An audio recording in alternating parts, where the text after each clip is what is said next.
Estou na companhia de Peter Eastgate, campeão mundial das World Series of Poker 2008 e agora vai jogar o EPT de Vila Moura. Peter, first of all, what do you think about Vila Moura so far?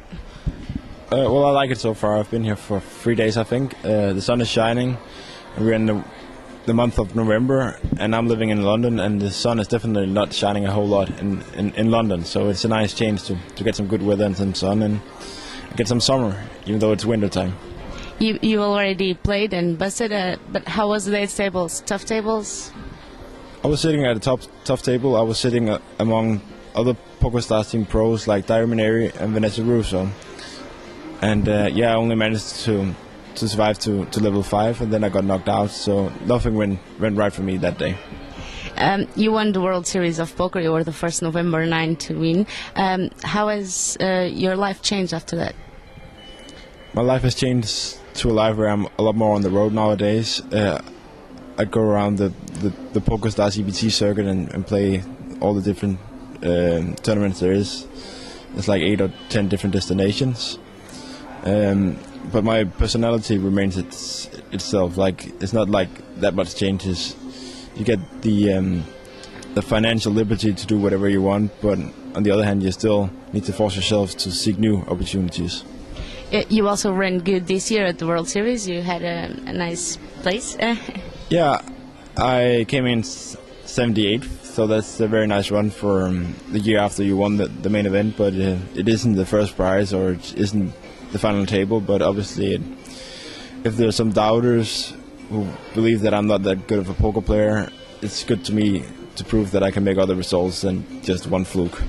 And now this year Joe Cada is the youngest, but did you follow the final table? Was it how was to watch outside the November 9?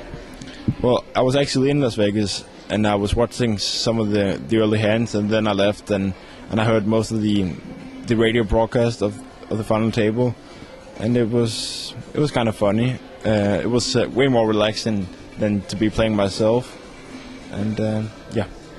And we're the biggest poker site in Portugal, and we follow your final table at EPT London, and you bust a Portuguese player with Ace-10, I recall, against 8s. Can you explain us the play? Because you were very popular in Portugal, and now we're like, you bust our player.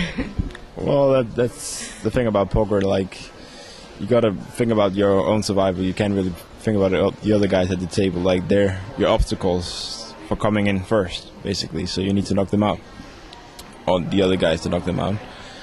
What happened was that, like, poker technically, I raised, and he re-raised me, and I think I came over the top, as I recall it. And after some deliberation for like 3 or 4 minutes, he eventually made the right call, because he had the right odds to be calling there. But as I do most often, I win those flips. And do you think he's a good player? You managed to stay with him a lot of time in the tables? He was definitely one of my toughest opponents at the final table. That's good. Well, congratulations on that result, and we hope we'll follow you around Europe on tournaments. Thank you. Thank you. Toda a ação no live report do PokerPT.com.